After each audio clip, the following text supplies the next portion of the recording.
Today's January 5th, 2023. Hard to get used to saying that. And this is a little review of not my 2020 Honda Ridgeline, but a product that I have been using in my 2020 Honda Ridgeline for about 1,300 miles. And this is the actual window sticker off of the truck. And you'll see here that the average fuel economy estimated by the federal government is 21 miles per gallon combined and 24 highway. Since I've had this truck for about 13,000 miles, it gets 24.4 miles a gallon.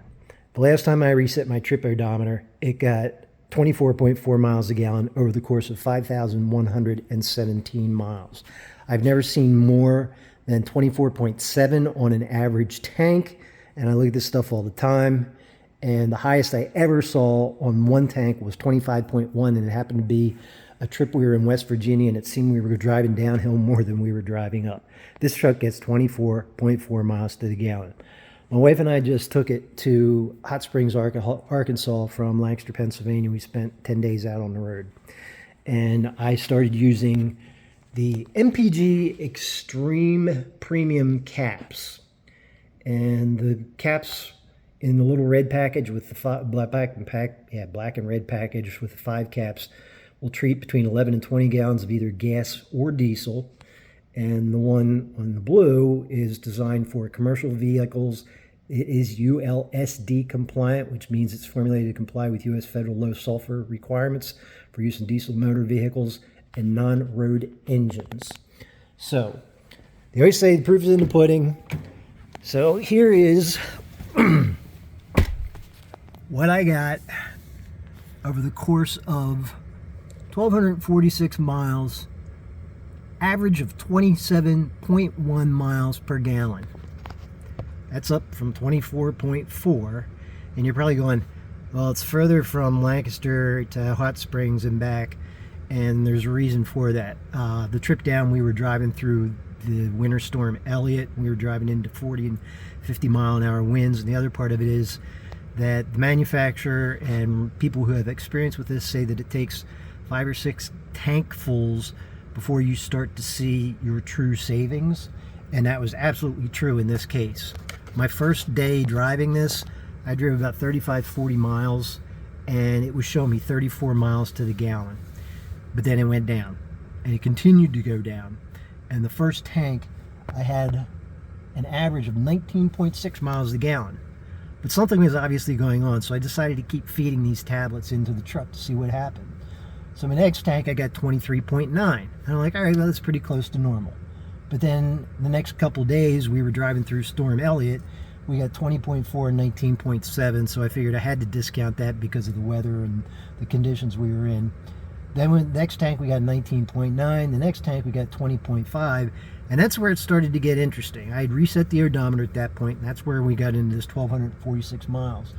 The next tank, I got 23.9 again. Then the next tank, I got 24.9, which is a half gallon better than what I normally got. Then I got then I got 26.7. The next tank, I got 28.4. And the last tank, I filled up in Mount Jackson, Virginia, which is about 180 miles from Lancaster, Pennsylvania. The drive home, we came up through Harper's Ferry, up over the Catoctin Mountains, in through the small city of York, Pennsylvania, into the small city of Lancaster, Pennsylvania. And on that, we got, I'm going the wrong direction evidently. There we go.